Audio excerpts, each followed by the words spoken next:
स्वागत है आपका द क्लासिकल स्टोरीज में। आइए सुनते हैं मुंशी जी की प्रसिद्ध कहानी बड़े भाई साहब। मुंशी जी हिंदी उर्दू के प्रसिद्ध लेखक व सर्वाधिक लोकप्रिय उपन्यासकार तथा कहानीकार थे। वो एक संवेदनशील लेखक थे। चलिए सुनते हैं कहानी बड़े भाई साहब। मेरे भाई साहब मुझसे 5 साल बड़े थे, लेकिन 3 दर्जे आगे। उन्होंने भी उसी उम्र में पढ़ना शुरू किया जब मैंने शुरू किया, लेकिन तालीम जैसे महत्व के मामले में वह जल्दबाजी से काम लेना पसंद ना करते थे। इस भवन की बुनियाद खूब मजबूत डालना चाहते थे, जिस पर आलीशान महल बन सके। 1 साल का काम 2 साल में करते थे, मतलब एक क्लास में 2 बार पढ़ते थे। कभी कभी 3 साल भी लग जाते थे। बुनियाद ही पुख्ता ना हो तो मकान कैसे पायदान बने। मैं छोटा था, वह बड़े थे। मेरी उम्र 9 साल की थी और वह 14 साल के थे। उन्हें मेरी तंबीह और निगरानी का पूरा जन्मसिद्ध अधिकार था, और मेरी शालीनता इसी में थी कि उनके हुक्म को कानून समझूं। वह स्वभाव से बड़े अध्ययनशील थे, एकदम किताब खोले बैठे रहते, और शायद दिमाग को भी आराम देने के लिए कभी कॉपी पर भी, कभी किताब के हाशियों पर चिड़ियों पर, कुत्तों पर, बिल्लों पर तस्वीरें बनाया करते। कभी कभी एक ही नाम या एक ही शब्द को 10-20 बार लिख डालते। कभी एक शेर को बार बार सुंदर अक्षर से नकल करते। कभी ऐसी रचना करते जिसमें कोई अर्थ ना होता, ना कोई सामंजस्य।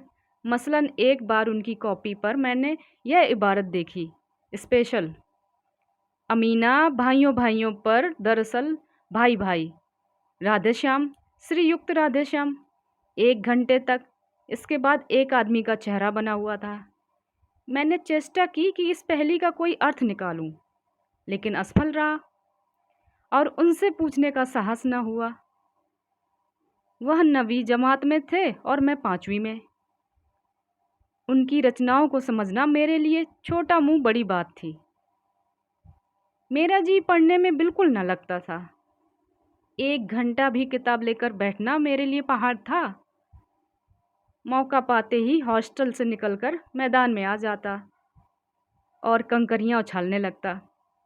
कभी कागज़ की तितलियां उड़ाता, और कभी कोई साथी मिल गया तो पूछना कि क्या 4 दीवार पर चढ़कर नीचे कूद रहे हैं।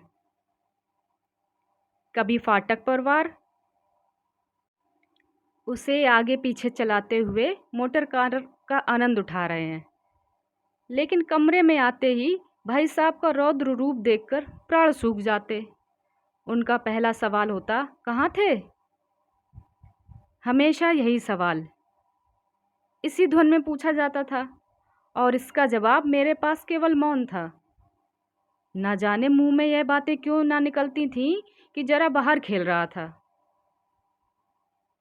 मेरा मौन कह देता था मुझे अपना अपराध स्वीकार है, और भाई साहब के लिए इसके सिवा और कोई इलाज न था कि रोष में मिले हुए शब्दों से मेरा सत्कार करें। इसी तरह अंग्रेजी पढ़ोगे तो जिंदगी भर पढ़ते रहोगे और एक हर्फ ना आएगा। अंग्रेजी पढ़ना कोई हंसी खेल है कि जो चाहे पढ़ ले? नहीं, ऐरा गैरा नत्थु खैरा सब अंग्रेज हो जाते। यहाँ रात दिन आंखें फोड़नी पड़ती हैं और खून जलाना पड़ता है जब कहीं यह विधा आती है। और आती क्या है? हाँ, कहने को तो आ जाती है। बड़े बड़े विद्वान भी शुद्ध अंग्रेजी नहीं लिख सकते, बोलना तो दूर रहा। और मैं कहता हूँ, तुम कितने घोंघा हो कि मुझे देखकर भी सबक नहीं लेते।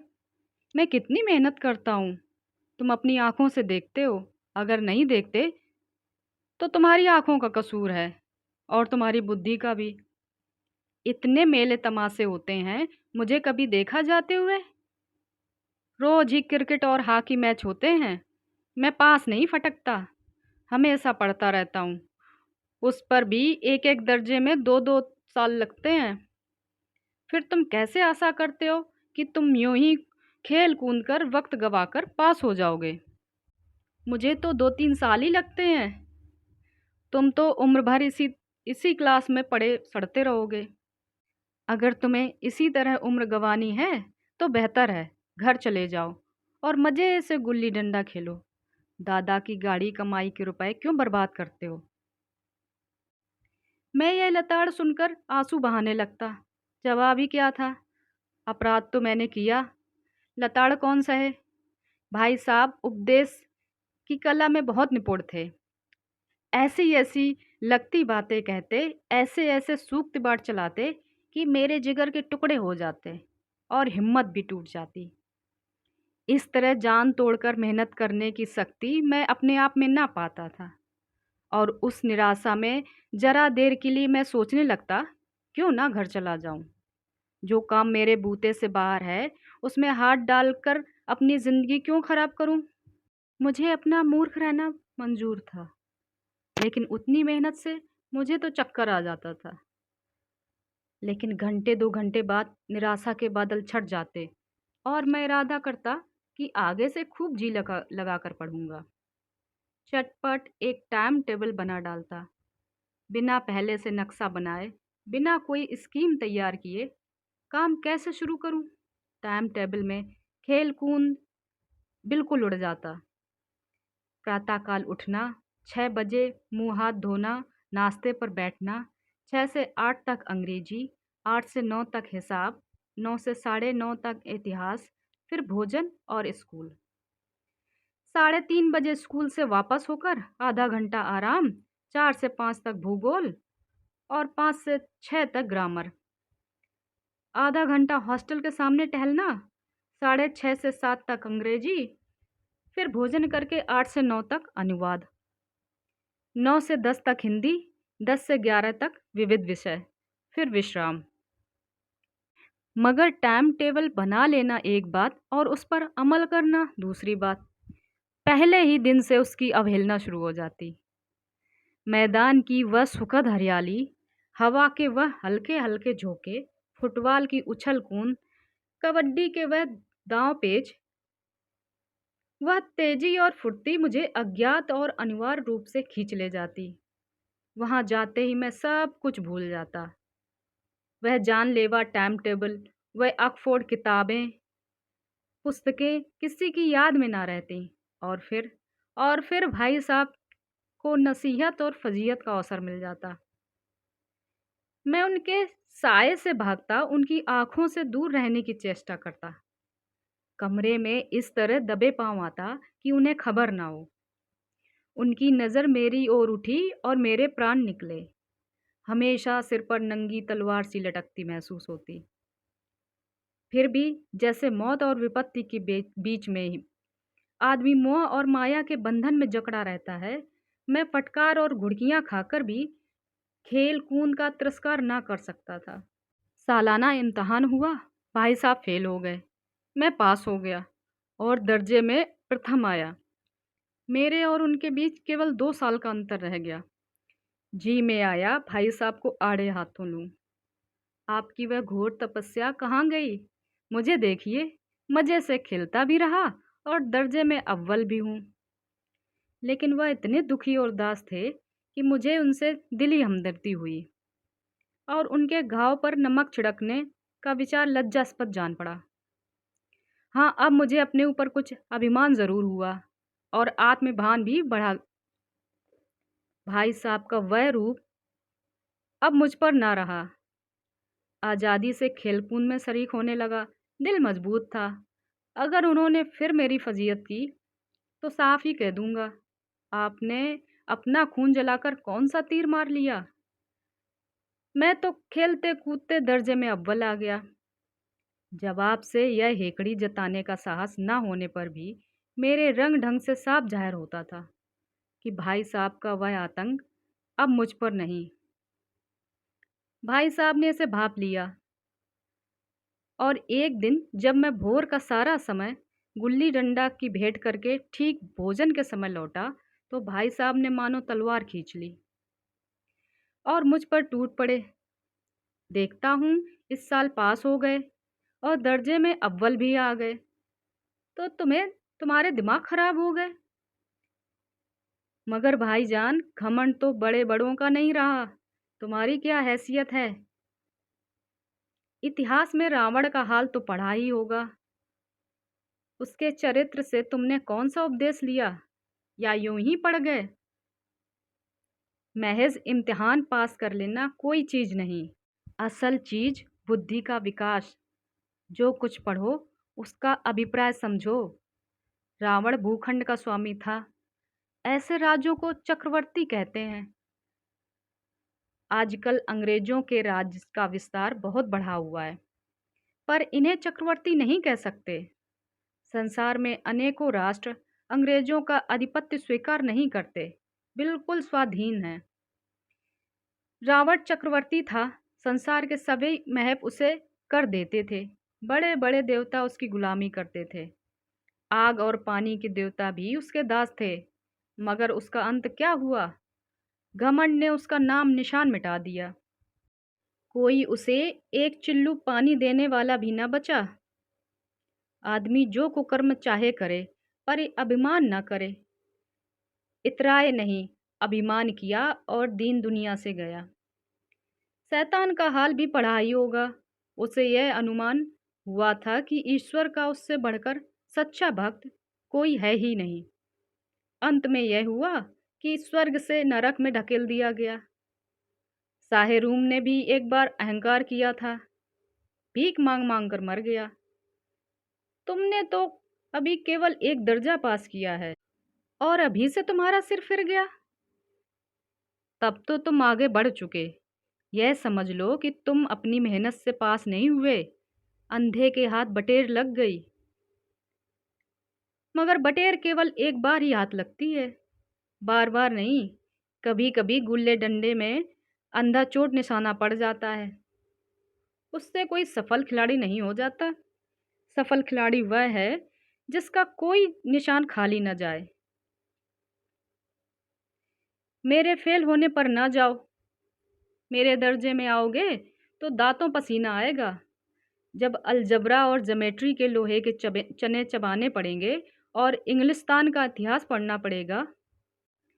बादशाहों के नाम याद रखना आसान नहीं है। 8 हेनरी को गुजरे हैं। कौन सा कांड किस हेनरी के समय हुआ, क्या यह याद कर लेना आसान समझते हो? हेनरी 7वें की जगह हेनरी 8वां लिखा और सब नंबर गायब। सफा चट। सिर्फ भी ना मिलेगा, सिफर भी।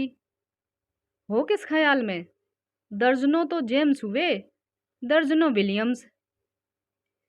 कोड़ियों चार्ल्स दिमाग चक्कर खाने लगता है। आंधी रोग हो जाता है।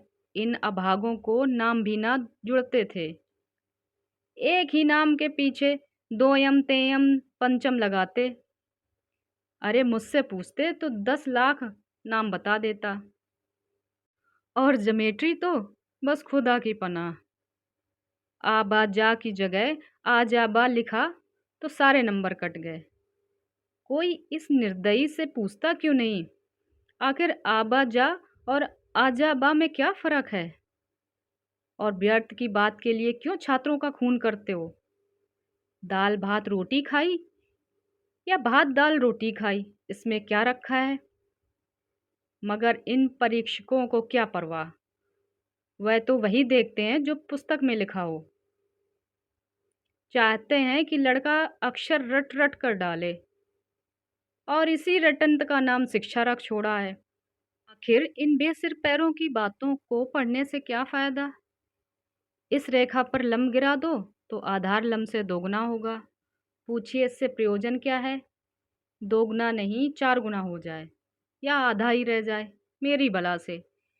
लेकिन परीक्षा में पास होना है तो यह सब खुराफात याद करनी पड़ेगी। कह दिया, समय की पाबंदी पर एक निबंध लिखो जो 4 पन्नों से कम का ना हो। अब आप कापी सामने खोले, कलम हाथ में लिए उसके नाम को रोइए। आखिर कौन नहीं जानता कि समय की पाबंदी बहुत अच्छी बात है। इससे आदमी के जीवन में संयम आ जाता है, दूसरों का उस पर स्नेह होने लगता है, और उसके कारोबार में उन्नति भी होती है। जरा सी बात पर 4 पन्ने कैसे लिखें? जो बात एक वाक्य में आ जाए उसे 4 पन्नों में लिखने की क्या ज़रूरत। मैं तो इसे हिमाकत ही समझता हूँ। यह तो समय की किफ़ायती नहीं बल्कि उसका दुरुपयोग है। व्यर्थ में किसी बात को ठूस दिया जाए। हम चाहते हैं आदमी को जो कुछ कहना हो चटपट कह दे और अपनी राह ले, मगर नहीं। आपको 4 पन्ने रंगने पड़ेंगे, चाहे जैसे लिखिए, और पन्ने भी पूरे फुलस्केप आकार के। यह छात्रों पर अत्याचार नहीं तो और क्या है। अनर्थ तो यह है कि कहा जाता है संक्षेप में लिखो। समय की पाबंदी पर संक्षेप में निबंध लिखो जो 4 पन्नों से कम ना हो। ठीक है, संक्षेप में 4 पन्ने हुए, नहीं शायद 100-200 लिखवाते। तेज भी दौड़िए और धीरे धीरे भी। उल्टी बात है या नहीं। बालक भी इतनी सी बात समझ सकता है, लेकिन इन अध्यापकों को इतनी भी तमीज नहीं। उस पर दावा यह है कि हम अध्यापक हैं। मेरे दर्जे में आओगे लाला तो ये सारे पापड़ बेलने पड़ेंगे और तब आटे दाल का भाव मालूम होगा। इस दर्जे में अव्वल आ गए हो तो जमीन पर पाँव नहीं रखते। इसलिए मेरा कहना मानिए, लाख फेल हो गया हूँ लेकिन तुमसे बड़ा हूँ। संसार का मुझे तुमसे ज़्यादा अनुभव है। जो कुछ कहता हूँ उसे गिरह बांध लियो, नहीं तो बहुत पछताओगे। स्कूल का समय निकट था, नहीं ईश्वर ही जाने यह उपदेश माला कब समाप्त होती। भोजन आज मुझे निस्वस्त सा लग रहा था। जब पास होने पर यह तिरस्कार हो रहा है तो फेल हो जाने पर तो शायद प्राण ही ले लिए जाएं। भाई साहब ने अपने दर्जे की पढ़ाई का जो भयंकर चित्र खींचा था उसने मुझे भयभीत कर दिया। कैसे स्कूल छोड़कर नहीं भागा यही ताज्जुब है। लेकिन इतने तिरस्कार पर भी पुस्तकों में मेरी अरुचि ज्यों की त्यों बनी रही। खेल कूद का कोई अवसर हाथ से न जाने देता। पढ़ता भी था मगर बहुत कम, बस इतना कि रोज का टास्क पूरा हो जाए और दर्जे में जलील ना होना पड़े। अपने ऊपर जो विश्वास पैदा हुआ था वह फिर से लुप्त हो गया और फिर चोरों का सा जीवन कटने लगा। फिर सालाना इम्तहान हुआ और कुछ ऐसा संयोग हुआ कि मैं फिर पास हुआ और भाई साहब फिर फेल हो गए। मैंने बहुत मेहनत ना की थी पर न जाने कैसे दर्जे में अव्वल आ गया। मुझे खुद बहुत आश्चर्य हुआ। भाई साहब ने प्राणांतक परिश्रम किया था। कोर्स का एक एक शब्द चट गए थे। 10 बजे रात तक इधर, 4 बजे भोर से उधर, 6 से 9:30 तक स्कूल जाने से पहले मुद्रा क्रांतिहीन हो गई थी, मगर बेचारे फेल हो गए। मुझे उन पर बड़ा दया आती थी। नतीजा सुनाया गया तो वो रो पड़े और मैं भी रोने लगा। अपने पास होने वाली आधी खुशी हो गई। मैं भी फेल हो गया होता तो भाई साहब को इतना दुख ना होता, लेकिन विधि की बात कौन टाले। मेरे और भाई साहब के बीच अब केवल एक दर्जे का अंतर रह गया था। मेरे मन में एक कुटिल भावना उत्पन्न हुई कि कहीं भाई साहब 1 साल और फेल हो जाएं तो मैं उनके बराबर हो जाऊं। फिर वह किस आधार पर मेरी फजीहत कर सकेंगे। लेकिन मैंने इस कमीने विचार को हृदय से बलपूर्वक निकाल डाला। आखिर वह मुझे मेरे हित के विचार से ही तो डांटते हैं। मुझे उस वक्त अप्रिय लगता है अवश्य, मगर वह शायद उनके उपदेशों का ही असर हो कि मैं दनादन पास होता जाता हूँ, और वो भी इतने अच्छे नंबरों से। अब की भाई साहब बहुत कुछ नर्म पड़ गए थे। कई बार मुझे डांटने का अवसर पाकर भी उन्होंने धीरज से काम लिया। शायद अब वह खुद समझने लगे थे कि मुझे डांटने का अधिकार उन्हें नहीं रहा, और रहा भी तो बहुत कम। मेरी स्वच्छंदता भी बढ़ी।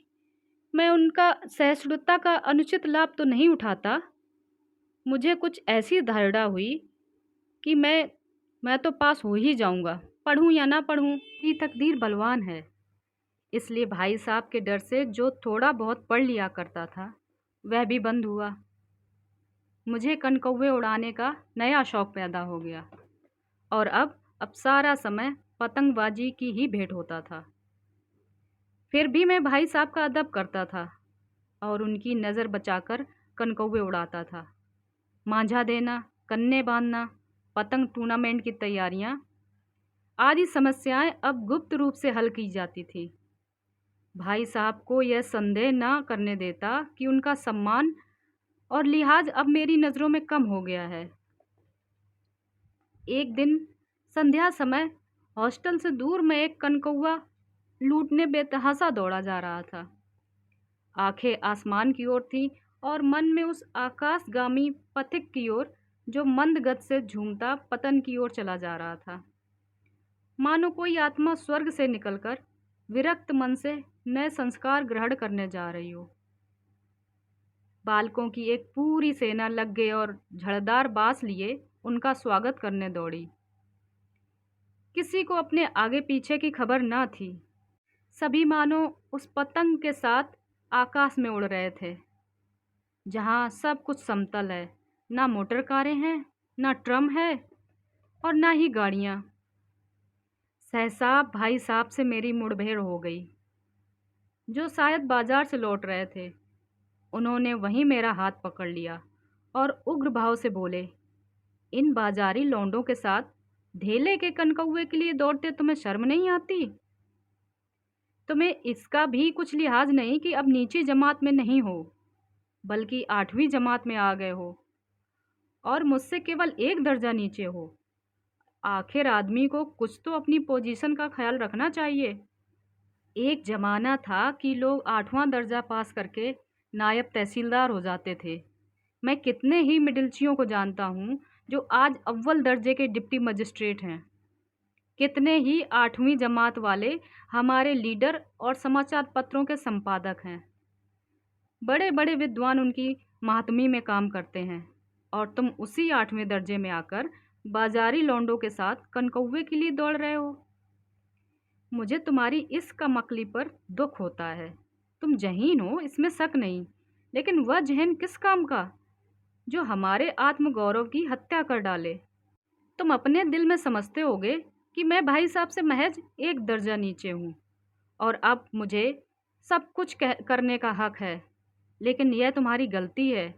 मैं तुमसे 5 साल बड़ा हूँ और चाहे आज तुम मेरी ही जमात में आ जाओ और परीक्षकों का यही हाल रहा तो निसंदेह अगले साल तुम मेरे समकक्ष हो जाओगे और शायद 1 साल बाद तुम मुझसे आगे निकल जाओ। लेकिन मुझ में और जो 5 साल का अंतर है उसे तुम क्या खुदा भी नहीं मिटा सकता। मैं तुमसे 5 साल बड़ा हूँ और हमेशा रहूँगा। मुझे दुनिया का और ज़िंदगी का जो तजर्बा है तुम उसकी बराबरी नहीं कर सकते। तुम MA, DPhil और D.List क्यों ही कर लो, समझ किताबें पढ़ने से नहीं आती। हमारी अम्मा ने कोई दर्जा पास नहीं किया और दादा भी शायद 5वीं जमात के आगे नहीं गए। लेकिन हम दोनों चाहें सारी दुनिया की विधा पढ़ लें, अम्मा दादा को हमें समझाने और सुधारने का हक हमेशा रहेगा। केवल इसलिए नहीं कि हमारे जन्मदाता हैं, बल्कि इसलिए कि उन्हें दुनिया का सबसे ज़्यादा तजर्बा है।